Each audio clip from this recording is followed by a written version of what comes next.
Você já deve ter ouvido aquela frase: ninguém sai vivo da vida. Pois bem, algumas pessoas saíram de um jeito tão estranho que, se não estivesse nos registros históricos, ninguém acreditaria. Hoje eu vou te contar 10 mortes tão bizarras que parecem piada de humor negro. É rir para não chorar.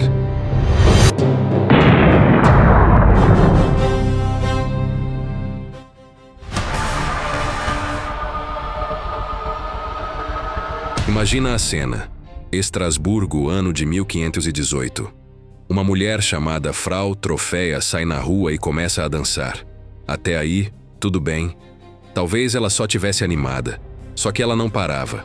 Horas, depois dias, dançando sem parar. E como se fosse uma febre coletiva, outras pessoas começaram a imitá-la. Não por escolha, mas porque simplesmente não conseguiam parar. Em poucos dias, havia centenas de pessoas se contorcendo nas ruas, como se estivessem presas em uma festa macabra sem música. Alguns colapsaram de exaustão, outros morreram de ataque cardíaco.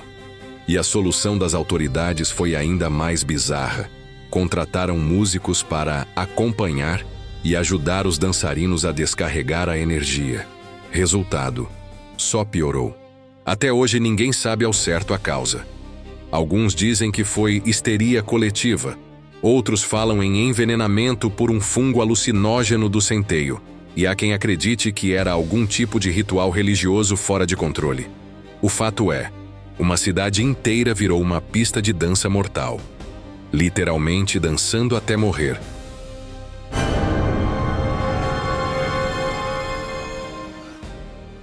Séculos antes, em 1184, a cidade de Erfurt, na Alemanha, foi palco de uma das mortes coletivas mais ridículas já registradas.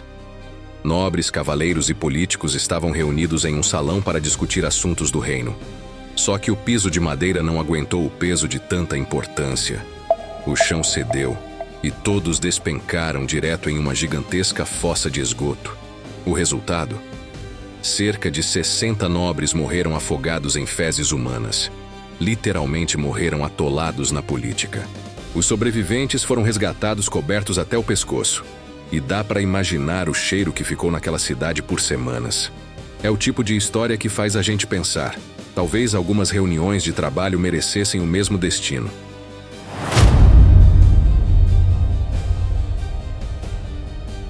Avançamos para a Itália, século XVIII. Uma marquesa chamada Cornélia Zangari Bandi foi encontrada praticamente reduzida a cinzas em seu quarto. O mais estranho? O resto do ambiente estava quase intacto. Nem os móveis queimaram direito. A cena intrigou tanto que médicos da época registraram o caso como combustão humana espontânea. Hoje os cientistas falam de uma hipótese chamada efeito pavio. A gordura do corpo teria derretido e alimentado uma chama lenta, como se o corpo fosse uma vela. Romântico? Nem tanto. A realidade é que Cornélia virou churrasco humano sem churrasqueira. Até hoje esse caso é referência em qualquer discussão sobre combustão espontânea.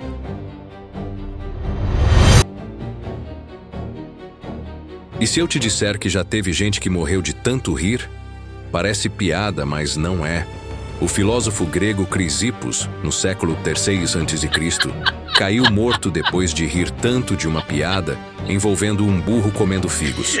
Séculos depois, em 1975, o britânico Alex Mitchell estava assistindo a uma comédia na TV. Ele começou a rir, riu sem parar por 25 minutos e o coração não aguentou. Depois descobriram que ele tinha um problema cardíaco raro. Mas o episódio ficou famoso. A TV que mata de rir. Literalmente. Moral da história? Rir é o melhor remédio. Mas não exagere na dose.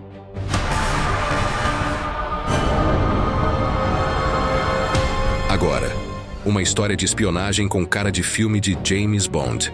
Londres, 1978. O escritor búlgaro Georgi Markov caminhava pela rua quando sentiu uma picada na perna. Ao seu lado, um homem segurava um guarda-chuva. Nada demais, certo? Dias depois, Markov começou a passar mal e morreu. Foi então que descobriram que a tal picada veio de uma microcápsula de ricina, injetada pelo guarda-chuva. Era um assassinato a mando da inteligência soviética, em plena Guerra Fria. É provavelmente a única vez que um guarda-chuva foi usado como arma de um crime perfeito. Hoje em dia, a gente reclama quando alguém abre guarda-chuva no ônibus. Markov que o diga. No caso dele, o guarda-chuva não trouxe só sombra, trouxe a morte.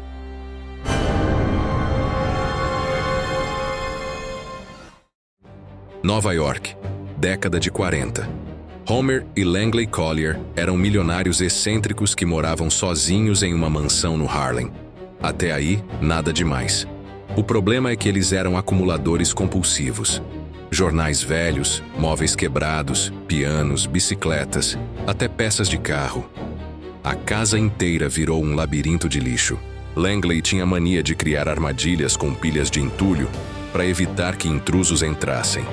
Só que em 1947, uma dessas armadilhas caiu sobre ele. Morreu soterrado pelos próprios jornais. Homer, que era cego e dependia do irmão, acabou morrendo de fome e sede, preso dentro da mansão. Foram necessários mais de 100 homens para retirar toneladas de lixo da casa e encontrar os corpos. É a prova definitiva de que acumular demais pode matar. Se a Marie Kondo tivesse passado lá antes, talvez eles ainda estivessem vivos.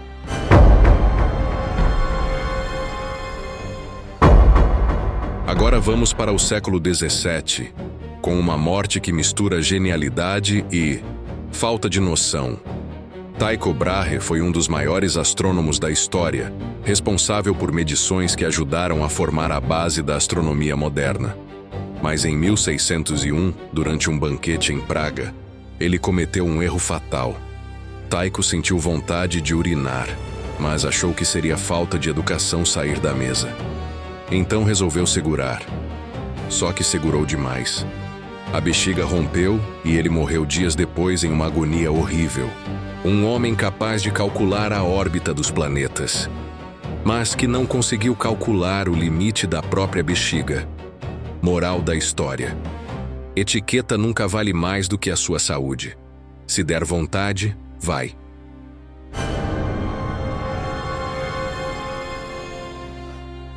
Paris, 1927. Isadora Duncan, uma das maiores dançarinas da sua época, adorava usar roupas esvoaçantes e cachecóis enormes. Uma artista fenomenal, tida como a mãe da dança moderna, estava passeando em um carro conversível quando o cachecol ficou preso na roda traseira. Em segundos, o tecido puxou com violência e estrangulou Isadora, matando-a na hora. Imagina uma coisa dessa: o impacto, o susto das pessoas. Uma artista famosa, inovadora, como se fosse a Madonna da sua época, morta por um acidente totalmente maluco e imprevisível. Os jornais falaram disso sem parar, e o choque foi geral. Uma morte bizarra e assustadora.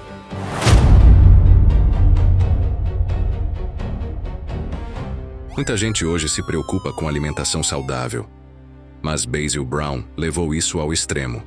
Esse britânico acreditava nos poderes da cenoura e bebia cerca de 10 litros de suco de cenoura por dia. O resultado? O excesso de vitamina A intoxicou o fígado. Em poucos meses ele morreu de insuficiência hepática. Foi provavelmente o único caso documentado de alguém que morreu de saúde demais. Quando dizem tudo em excesso faz mal, lembre-se, até cenoura pode ser mortal. O Pernalonga que se cuide.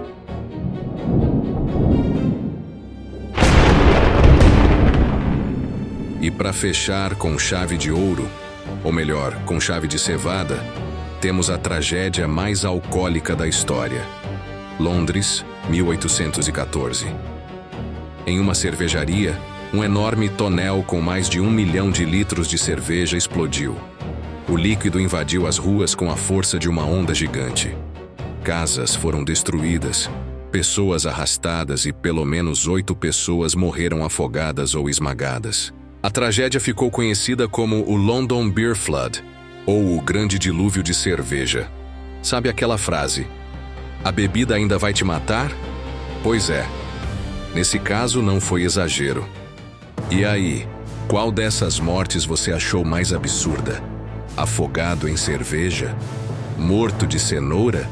Ou quem sabe dançando até morrer? A morte não precisa de criatividade, mas parece adorar inovar.